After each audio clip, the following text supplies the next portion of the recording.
Distribuição Europa Filmes do Brasil. Versão brasileira Lip Sync, São Paulo. História das religiões. Shintoísmo. O shintoísmo surgiu da vida e da cultura do povo japonês, mas também teve origem na paisagem natural do Japão.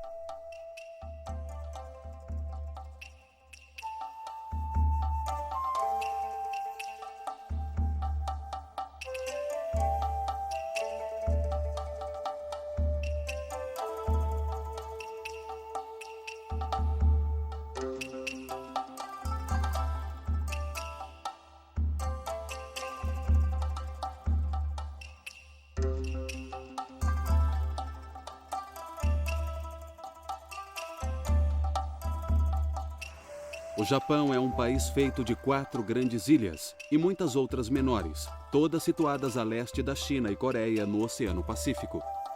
Tantas tradições religiosas são encontradas que o Japão já foi chamado de Museu Vivo de Religiões. O budismo, que surgiu na Índia por volta de 500 a.C., levou 1000 anos para viajar pela China e Coreia antes de chegar ao Japão, por volta de 500 depois de Cristo. Através dos séculos, as tradições chinesas do confucionismo e do taoísmo também foram transmitidas ao Japão, embora tenham sido aceitas mais como ideias filosóficas e éticas. Muitos aspectos da cultura chinesa também chegaram ao Japão junto a essas influências religiosas e filosóficas. Além dessas tradições importadas, no entanto, uma tradição religiosa emergiu da cultura e da experiência do povo japonês. Essa tradição distintamente japonesa é o shintoísmo, que teve início em épocas pré-históricas. Na verdade, foi a importação do budismo, do confucionismo e do taoísmo que levou os japoneses a darem um nome à sua própria tradição. O budismo era conhecido como o caminho do Buda. Então, a tradição japonesa de cultuar as divindades chamadas kami ficou conhecida como o caminho dos kami. Na língua japonesa, outra forma de pronunciar caminhos dos kami é Shinto. Em vários pontos essenciais, o shintoísmo difere das outras tradições religiosas japonesas. Budismo, confucionismo e taoísmo são tradições fundadas, cada qual criada por uma figura histórica ou lendária que trouxe à luz ensinamentos básicos ou mensagens religiosas. Por sua vez, o shintoísmo não tem fundador, nem prega doutrinas ou ensinamentos específicos. O budismo, o confucionismo e o taoísmo têm afirmações cósmicas ou universais em sua mensagem, ou seja, pretendem falar a todos os povos. O shintoísmo, por outro lado, é definido como uma extensão da cultura e nação japonesas. Desde os primórdios, passando pela Idade Média, essas 4 tradições filosóficas e religiosas constituíram a herança espiritual do Japão. Algumas pessoas, em particular sacerdotes e estudiosos, enfatizaram uma tradição e excluíram as demais. Mas a maioria das pessoas, na maior parte do tempo, participava de várias ou de todas elas. O cristianismo chegou ao Japão quando o padre jesuíta São Francisco Xavier levou o catolicismo romano ao Japão em 1549. Como as outras tradições importadas pelo Japão, o cristianismo havia sido criado por um líder espiritual e pregava verdades universais em suas mensagens. Porém, em um aspecto importante, o cristianismo apresentou uma alternativa totalmente diferente ao padrão histórico da religiosidade no Japão. Enfatizava a fé em um Deus único e verdadeiro, e exigia a filiação exclusiva ao cristianismo. Apesar das grandes dificuldades, incluindo a barreira linguística, a Igreja Católica conseguiu converter um grande número de japoneses antes que o governo banisse o cristianismo em meados do século XVII. Alguns dos chamados cristãos ocultos do Japão preservaram secretamente um cristianismo clandestino, transmitido dentro das famílias. Mas mesmo esse cristianismo clandestino foi reinterpretado em termos japoneses. O cristianismo só voltou formalmente ao Japão no final do século XIX, quando o governo japonês anulou a proibição ao cristianismo. Missionários, tanto católicos quanto protestantes, iniciaram obras missionárias e instituíram igrejas. No entanto, desde a época em que o cristianismo voltou ao Japão, menos de 1% da população japonesa aderiu às igrejas cristãs. O cristianismo também não interagiu livremente com a cultura e a religião japonesas, como outras tradições importadas fizeram.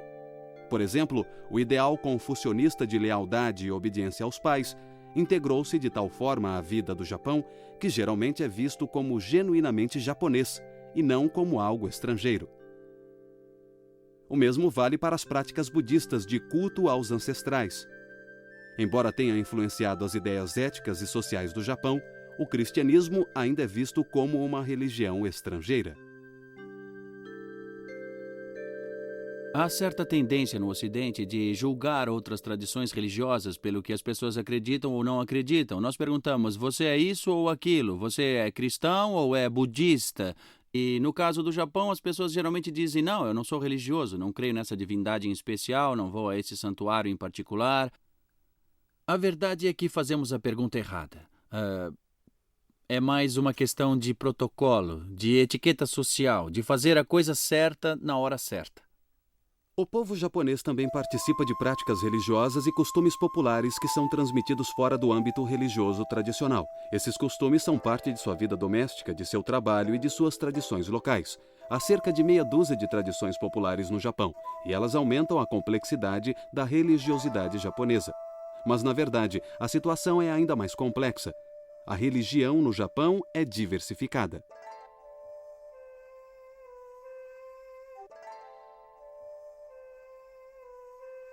Assim como o cristianismo na Europa ou Estados Unidos, inclui muitas ordens religiosas e centenas de congregações protestantes.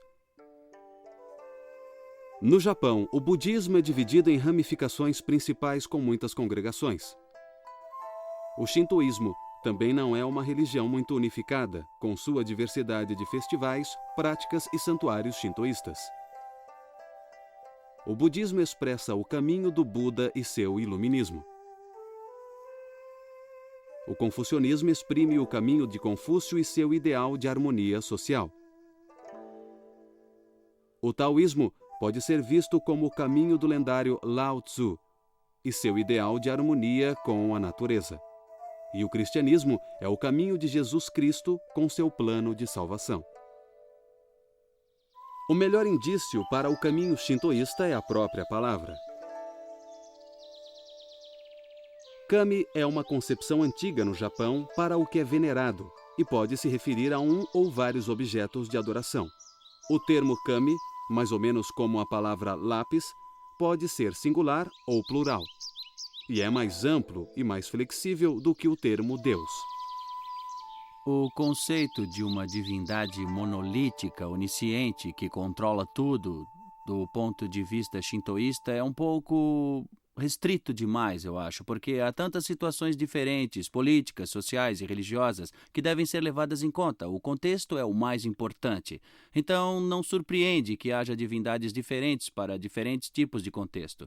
E mesmo hoje, você pode invocar uma divindade específica para um rito de purificação e outra divindade se você quer entrar para uma boa universidade, outra divindade se você está abrindo um negócio ou se está começando um projeto que custa dinheiro. Enfim, é uma tradição voltada para o contexto e, por causa disso, é bem pragmática. De forma geral, o caminho dos kami significa levar uma vida pura, em harmonia com os kami. No Japão antigo, os kami eram tão numerosos que os mitólogos se referiam a eles como os 8 milhões de kami. Isso não significa que eles fossem ou sejam precisamente 8 milhões de objetos de adoração. Na verdade, isso indica que os kami estão além da quantificação e que é incontável ou infinito. Os kami são encontrados em todo o Japão, principalmente em formas naturais, como montanhas, cachoeiras, árvores e rochas.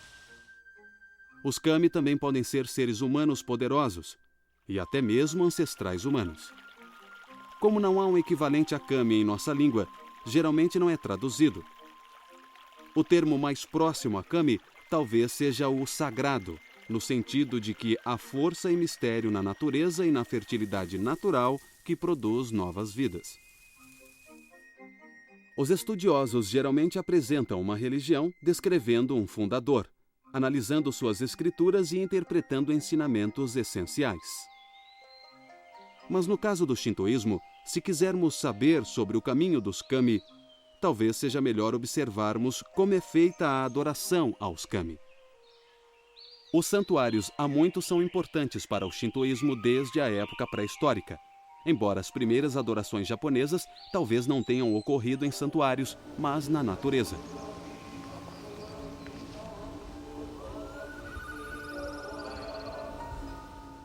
Atualmente, os santuários são encontrados em todo o Japão, tanto nas cidades quanto no campo.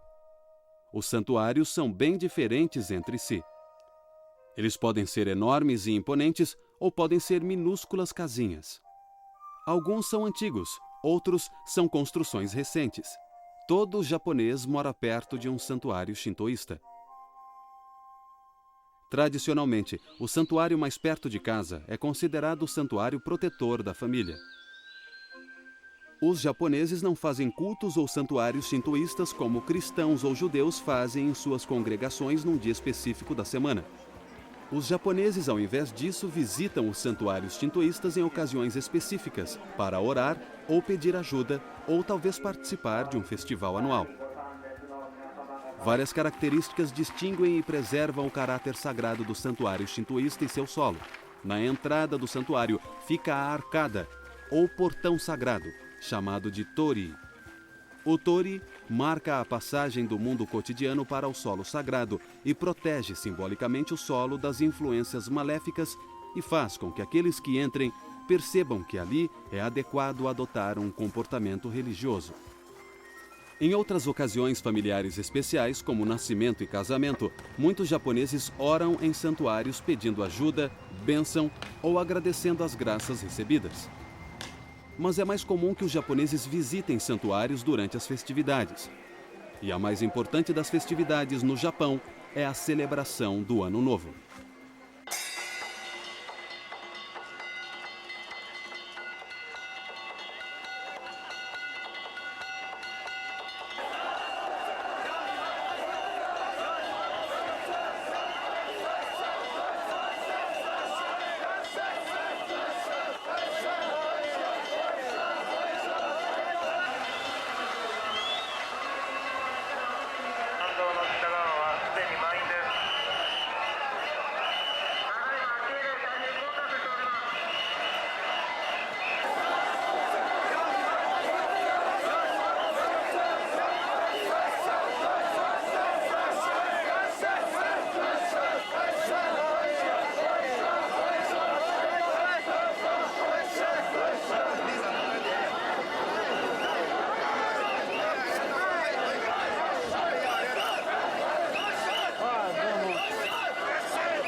86% da população japonesa compareceu no Ano Novo de 1998 para fazer uma visita aos santuários shintoístas, provavelmente para comprar algo daquele santuário, como um amuleto ou algum tipo de talismã. Eles o penduram em casa para proteger a casa e as pessoas que moram lá.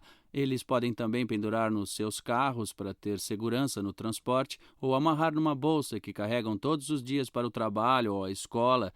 Então, é uma questão de hábito, e com o tempo, esses hábitos trazem um sentimento para eles que induz ou encoraja a crença. Então, primeiro é um hábito, uma etiqueta social, fazer a coisa certa na hora certa para poder se livrar da ansiedade, para poder se fortalecer e talvez mais tarde a fé surgirá. Na entrada do santuário e nas calçadas ao lado do santuário principal, há muitos ambulantes vendendo comida, quinquilharias e souvenirs. Muitas luzes são penduradas e acesas à noite e pode haver música ao vivo ou gravada. Multidões se aglomeram nesses santuários. Geralmente há tanta gente que é preciso que a polícia os controle. Os primeiros registros escritos dos kami são as obras intituladas Kojiki, escrita em 712, e Nihon Shoki, escrita em 720. Essas duas obras são semelhantes a muitas outras obras mitológicas e escrituras, no sentido em que começam narrando a criação. As obras japonesas começam com as atividades de vários kami e depois narram a história de imperadores e suas dinastias. O Kojiki nos dá a versão mais puramente japonesa da mitologia antiga, com suas imagens do céu e da terra surgindo de uma substância aquosa e amorfa.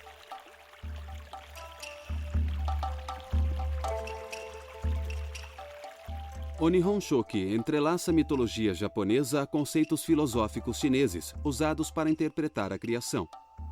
Algumas passagens iniciais do Nihon Shoki referem-se aos conceitos chineses do Yin e Yang, ou seja, o negativo e o positivo, ou o feminino e o masculino. As crenças e os costumes antigos do Japão foram inicialmente influenciados pelos chineses, por volta de 500 d.C. Nessa época, a crença antiga nos kami e outras crenças foram reinterpretados pela ótica chinesa.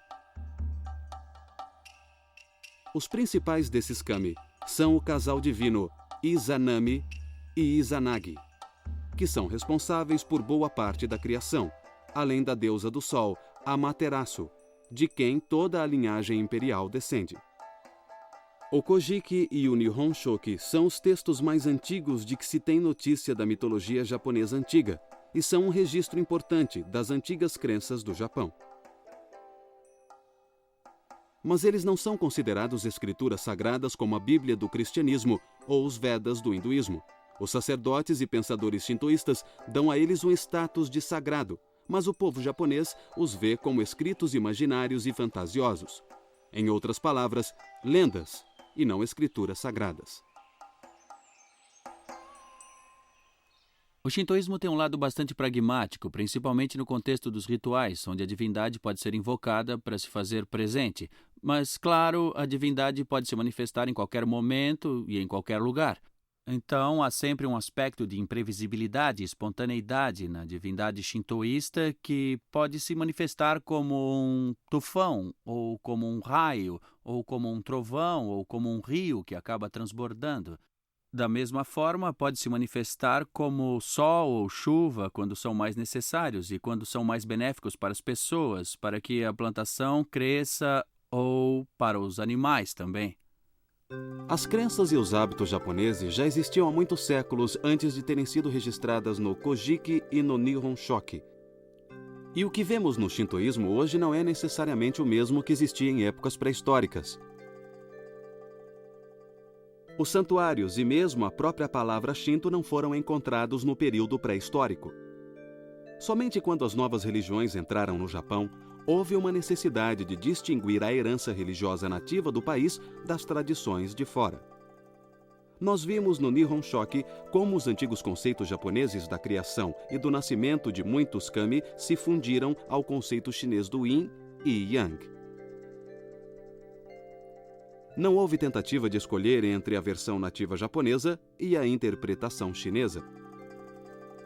Os japoneses simplesmente uniram as tradições japonesas e chinesas.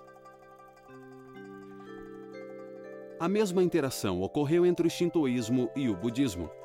Inicialmente, houve algum atrito entre o caminho do Buda e o caminho dos kami. Mas, com o tempo, eles se misturaram de muitas formas. De fato, o budismo se mesclara a crenças e costumes nativos em toda a Ásia, e esse padrão continuou no Japão. No Japão, a divindade budista acabou por ser considerada a divina essência original. E os kami correspondentes foram vistos como uma manifestação dessa essência original. Era como se a divindade budista estivesse de um lado da moeda e os kami do outro lado da mesma moeda. Esse raciocínio os levou a adorar o Buda e os kami no mesmo ambiente ritualístico. Para as pessoas com tradição monoteísta, como judaísmo, cristianismo e islamismo, a mistura de divindades pode ser estranha. O ideal monoteísta é adorar e conservar a fé num único e verdadeiro Deus. E a pessoa pertence ou participa de uma única religião.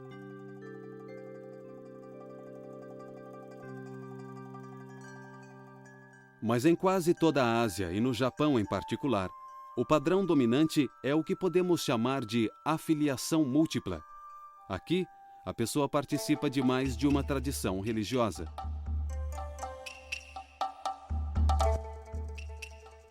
As pessoas e até mesmo os sacerdotes celebram duas ou mais tradições durante o mesmo ritual, ou podem alternar entre duas ou mais religiões. No Japão, a maioria das pessoas participa do shintoísmo e do budismo. Foi uma exceção quando algumas pessoas, principalmente sacerdotes shintoístas, limitaram sua participação religiosa apenas ao shintoísmo. Em geral, o shintoísmo foi ofuscado pelo budismo por mais de 1000 anos. Mas durante esse tempo, alguns eruditos japoneses insistiram em que o shintoísmo era a religião original do povo japonês. Muitos desses argumentos de que o shintoísmo é a religião original e a herança do Japão frutificaram no século XVIII nos escritos do erudito Motoori. Motoori diz que o Japão, os kami, o imperador e o shintoísmo foram criados como uma unidade indivisível. Os kami não ficam fora do mundo e o criam, mas são parte do processo através do qual o mundo gradualmente emerge. Os kami também não são exclusivamente uma força do bem.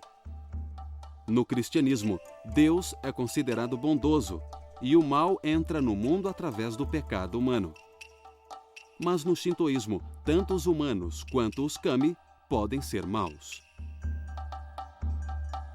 Esse aspecto da benevolência que os kami podem ter e também o da destrutividade na forma como os kami podem usar seus poderes sobre o mundo natural e sobre as sociedades humanas não devem ser considerados como contraditórios, e sim como um tipo de complementaridade entre forças benevolentes e forças destrutivas, porque, como as religiões reconheceram logo no início, é essa complementaridade que permite o progresso, que permite a mudança. A importância do nascimento e do crescimento também é refletida nas crenças japonesas sobre o mundo e seu lugar entre os céus e o submundo. Os japoneses antigos acreditavam que o Japão pertencia aos céus.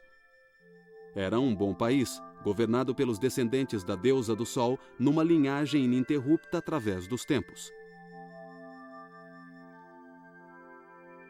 Muraoka escreve que os céus, que são chamados de reino transcendental do plano do paraíso, têm características do mundo real. O submundo, chamado de Yomi, também é considerado real. É importante lembrar que, embora haja esse conceito de divindades nos kami shintoístas, que vem do céu, do plano elevado do céu para o plano terreno, não devemos considerá-las sobrenaturais, ou seja, acima ou separadas do mundo natural, porque essas divindades são partes essenciais de como as coisas acontecem no mundo natural. Uma das características dos kami shintoístas é que eles vêm e vão, eles não vivem neste mundo. É comum dizer que o shintoísmo é uma religião da natureza e que as divindades vivem em árvores, em cachoeiras ou em rochedos. Os sacerdotes certamente afirmam que essas divindades vêm e vão, que elas podem ser chamadas para descer dos céus e depois podem ser mandadas de volta. porque ninguém quer uma divindade poderosa e instável vagando pela plantação, nem quer ficar lidando com esse visitante celestial tão importante. Um princípio básico do shintoísmo é que a vida envolve inevitavelmente uma tensão entre a pureza e a impureza. O objetivo da vida deve ser maximizar a pureza. Assim, o fiel se aproxima dos bem-aventurados kami e recebe sua bênção. O corpo humano é considerado bom, mas ele cria excreções que são impuras. O corpo precisa ser purificado ao se aproximar dos kami.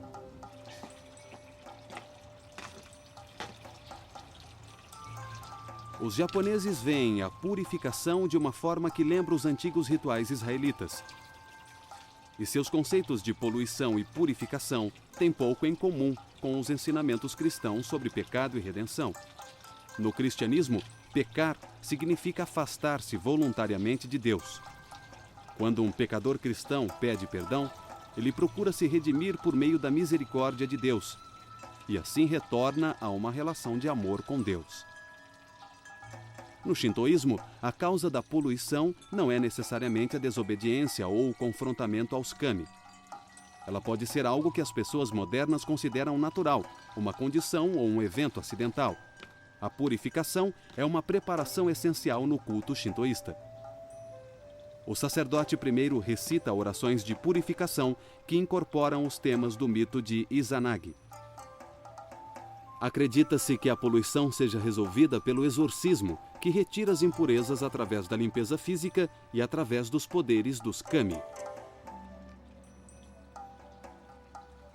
Assim como o corpo deve estar puro para a adoração, também deve haver serenidade e sinceridade no coração.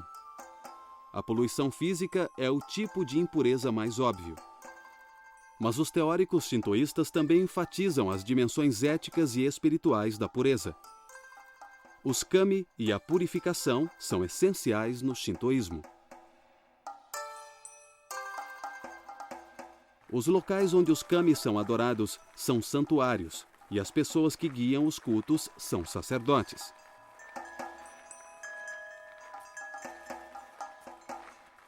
Os dois locais mais importantes são o sacrário, chamado de Honden, e o salão de adoração, ou Haiden. O sacrário abriga os kami. Representações físicas dos kami, como estátuas, são bastante raras. Geralmente, a presença dos kami é simbolizada por um objeto, como um espelho. Por vezes, acredita-se que um kami viva num tesouro antigo que não é mostrado ao público. No salão de adoração, as cerimônias são conduzidas por sacerdotes shintoístas. Pessoas comuns geralmente sobem as escadas até o salão e fazem suas oferendas e orações do lado de fora, sem se aproximarem do santuário. Desde a época pré-histórica, muitos dos cultos shintoístas acontecem em jinjas. Em outras palavras, em santuários. Às vezes, sem o auxílio do clero. Mas sempre houve especialistas religiosos dentro do shintoísmo. O shintoísmo nunca teve uma ordem hierárquica universal como a existente na Igreja Católica. E o treinamento, a prática e a posição dos oficiais shintoístas variam consideravelmente. Hoje há várias funções e graduações para os sacerdotes recitarem orações e fazerem rituais em cerimônias shintoístas. Os sacerdotes, diretamente responsáveis pelos rituais, são chamados de kanushi, que significa literalmente mestre divino. Não há ritos oficiais para se tornar um sacerdote shintoísta, assim como há para sacerdotes budistas ou cristãos. Em algumas comunidades rurais, os chefes de famílias tradicionalmente se revezam servindo como sacerdotes shintoístas no santuário local. Sacerdotes do século masculino são regra geral no Japão contemporâneo. No entanto, vale ressaltar que nos primórdios da história do Japão eram imperatrizes e não imperadores que reinavam. Essas imperatrizes reinavam em parte por sua habilidade de se comunicar diretamente com os kami, como em um oráculo divino. Quando os imperadores passaram a governar nos primórdios da história, o papel religioso da imperatriz desapareceu. Nós já vimos que antes de uma cerimônia shintoísta, o fiel purifica as mãos e a boca com água e recita uma prece de purificação. Tudo isso vem da mitologia do banho de Izanagi.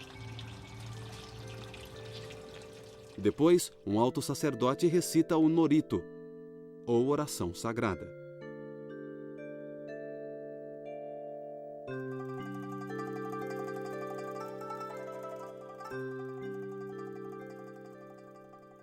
Todos os presentes se ajoelham, enquanto o ritual invoca ou convoca os kami. Há mais música e outras oferendas. As oferendas mais importantes são galhos da árvore sagrada conhecida como sakaki. Assim como nos rituais de várias outras religiões, o shintoísmo acredita que os kami participam das oferendas espirituais. A comunicação com os kami termina quando a oração anuncia a ascensão dos kami.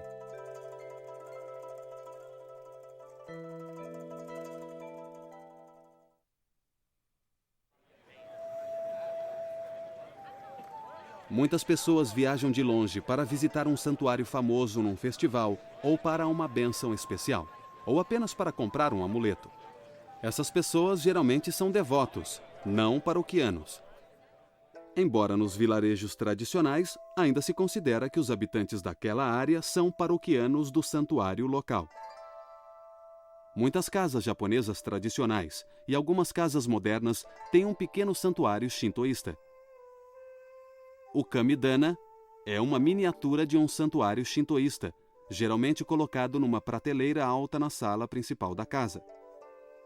Os membros da família colocam oferendas no kamidana e de tempos em tempos, principalmente no Ano Novo, trazem um novo talismã de papel de um santuário próximo e colocam no kamidana.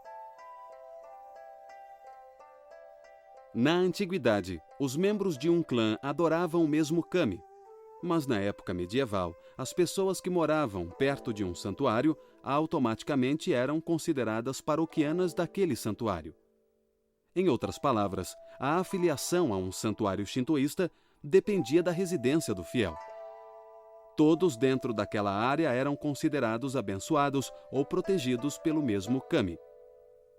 Há sempre essa ênfase na orientação para o mundo, que tem, como dizemos hoje, uma perspectiva shintoísta. Existem divindades da terra, do mundo natural, dos espíritos ancestrais que devem ser controlados e mantidos. Agora, em cima disso tudo, há as tradições do budismo, do confucionismo, do taoísmo e mais tarde até do cristianismo, que não se chocam, que estão em harmonia, que estão sincretizadas com essa orientação mais antiga.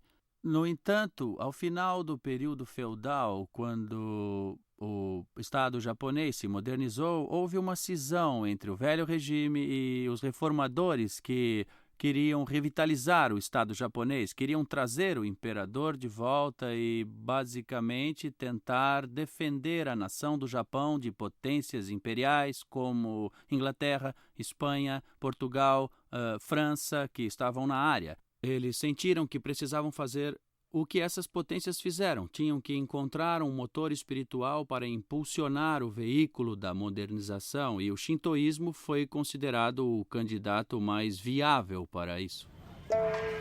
Mas nos tempos modernos, sobretudo com a maior liberdade religiosa no Japão após a Segunda Guerra, a situação dentro do shintoísmo mudou consideravelmente. Com mais mobilidade social e com o relativo anonimato das grandes cidades, muitos japoneses não veem sentido em serem devotos de um determinado santuário. Na verdade, muitos japoneses sequer sabem qual santuário abriga o kami protetor da área. Uma das formas com que o shintoísmo ajudou o processo de modernização foi criando uma noção de comunidade, de que nós japoneses somos um só povo, porque basicamente até 1868 o Japão era uma região fragmentada com determinados clãs dominando determinadas áreas. Mas de 1860 em diante surgiu essa noção de entidade legal da nação japonesa, do Estado japonês. Então o Japão teve que ser criado. O imperador foi um agente disso. Os kami e o alinhamento dos kami O envolvimento dos Kami com cada comunidade, com a vida das pessoas comuns, também foi muito importante em todo esse processo de criação do Estado japonês moderno. Parte disso ainda está conosco hoje no Japão, porque ainda fornece uma explicação para o universo, para as relações sociais, para a relação que as pessoas têm com o mundo natural. O Estado feudal do Japão tornou-se um moderno Estado-nação em 1868. Para entendermos a importância de 1868, precisamos voltar à época anterior, quando o Japão era uma coleção de territórios feudais, cada qual dominado por um senhor feudal. A soma desses territórios era controlada por um ditador militar chamado Shogun. A época dos shoguns de Tokugawa durou de 1600 a 1867. Durante a maior parte desse tempo, o Japão se isolou do resto do mundo e muito do pensamento intelectual, ético e político do país foi dominado pelo confucionismo. No entanto, sua vida religiosa era budista por causa dos eventos acontecidos no século XVI. O cristianismo havia entrado no Japão em 1549 pelas mãos de São Francisco Xavier. Lá, floresceu por um século antes da perseguição aos missionários e da proibição ao cristianismo. Para manter a proibição ao cristianismo e controlar o povo, o governo japonês apoiou oficialmente o budismo, que em meados do século XVII tornou-se praticamente a religião oficial do país. Toda família devia pertencer a um templo budista local, e todos os nascimentos, casamentos, mortes e mudanças de endereço eram registrados lá. No fim do século XVIII e no começo do século XIX, vários problemas começaram a surgir no governo feudal do Japão. As desigualdades econômicas entre ricos e pobres levaram à revolta de camponeses e rebeliões urbanas. Países europeus e os Estados Unidos pressionavam cada vez mais o Japão para que abrisse seu comércio. Essas e outras pressões internas e externas despertaram um desejo crescente pela queda do shogun e pela volta do imperador ao governo. O final do século XIX no Japão viu várias tentativas de implementar um governo parlamentar liderado pela figura religiosa simbólica do imperador, legitimada pela religião shintoísta. Os países ocidentais criticavam a proibição ao cristianismo e exigiam que ela fosse anulada. Em 1873, o governo japonês cedeu, permitindo que o cristianismo fosse praticado e que missionários cristãos trabalhassem no Japão. Em suma, o modo de vida shintoísta tornou-se um dever cívico e natural do cidadão japonês. Os livros escolares ensinavam que o Japão fora criado pelos kami e que o imperador era descendente da deusa do sol. Tais crenças passaram a ser vistas como história e cultura nacionais e não como religião. Os estudantes tinham que venerar e fazer reverência à foto do imperador. Ao mesmo tempo, a religião formal foi banida das escolas e o budismo e o cristianismo não podiam ser ensinados. Com o objetivo de unir o povo e fortalecer a nação, o governo japonês ligou a mitologia antiga e o shintoísmo oficial à lealdade absoluta ao imperador e também ao apoio incondicional ao colonialismo e ao militarismo. Pela primeira e única vez, inúmeros santuários shintoístas foram construídos fora do Japão. Então era do interesse dos líderes políticos ter rituais que fossem receptivos ao controle não só do mundo natural, mas também dos espíritos ancestrais da família, dos outros clãs, do povo em geral e das pessoas das classes mais baixas, situadas fora das elites. No século XX, principalmente durante e depois da década de 30, as escolas japonesas tornaram-se muito mais rígidas. O currículo ensinava lealdade absoluta ao imperador e a quaisquer políticas adotadas em seu nome. Em suma, o shintoísmo foi levado para a campanha da Segunda Guerra. Mas os budistas e cristãos japoneses também apoiaram a campanha japonesa e seu militarismo.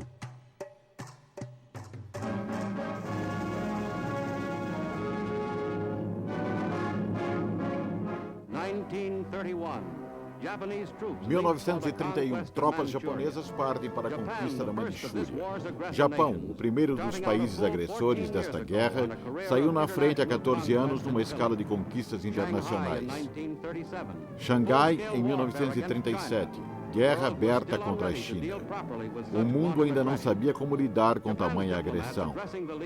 Os diplomatas japoneses, falando na Liga das Nações, tentaram justificar seus crimes contra a paz e a decência e depois se retiraram.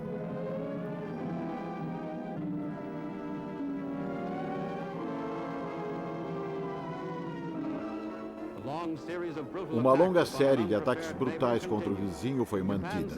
O Japão deseja um novo império.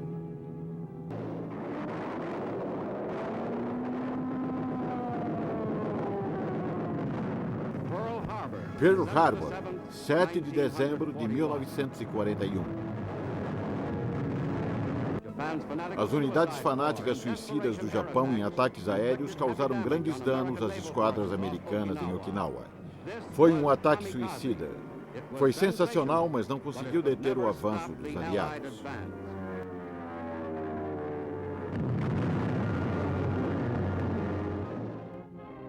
A Segunda Guerra terminou em 1945 com uma grande derrota para o Japão. O pensamento colonial japonês desmoronou. Todas as religiões japonesas a haviam apoiado, mas o shintoísmo fora a mais identificada com a guerra. Quando o Japão se rendeu incondicionalmente em 1945, os aliados impuseram várias condições para a religião. Pela primeira vez na história do Japão, haveria completa liberdade religiosa, não só como ideal, mas também como prática de fato. A Segunda Guerra foi decidida em 1945, em termos que trouxeram um novo modo de vida democrático para os japoneses. O erudito japonês Shigeyoshi Murakami nota que o Estado-nação do Japão produziu o shintoísmo estatal e o Japão democratizado produziu a liberdade de crença. Em suma, o Estado japonês tornara-se oficialmente separado da religião. O imperador teve que declarar que ele não era um kami. Mas a forma com que fez essa declaração mais tarde foi considerada altamente ambígua.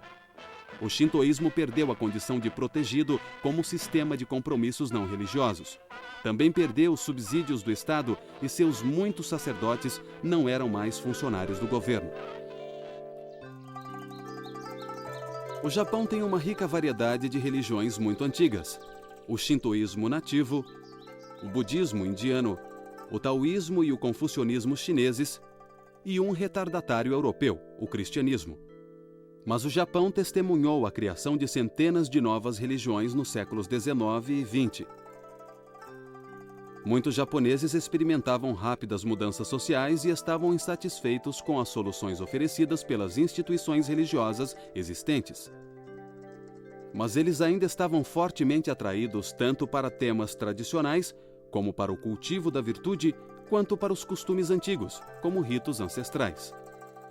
Muitos japoneses foram atraídos por líderes religiosos que desenvolveram seus próprios ensinamentos e práticas, que ajudavam a resolver questões de destino pessoal e ordem social. O povo japonês ainda acreditava, em parte, nas divindades budistas e nos kami shintoístas. Mas muito da vitalidade dessas tradições era encontrado não nos aspectos organizados do shintoísmo e budismo, mas em suas práticas religiosas populares. Isso abriu caminho para as novas religiões que logo surgiriam.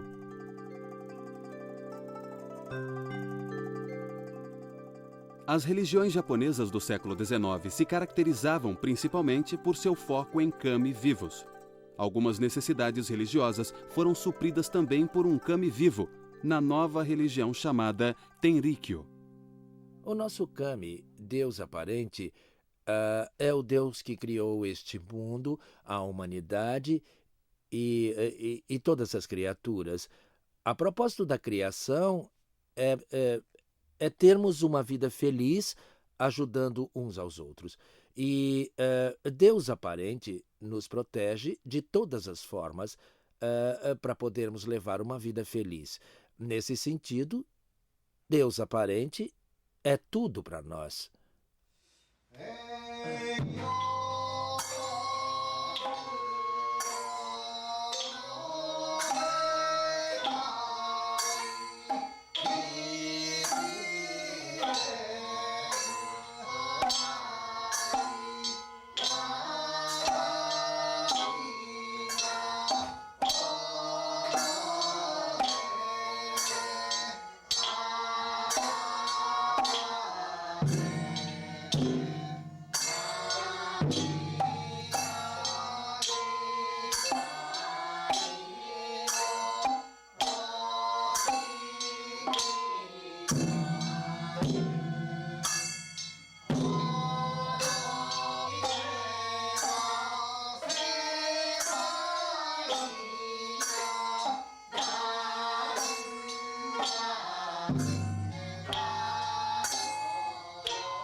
Assim, o shintoísmo resiste de formas estranhas, muitas delas sob a superfície de rotinas e compromissos diários. Vale a pena lembrar que o shintoísmo nunca foi uma religião altamente organizada como o cristianismo.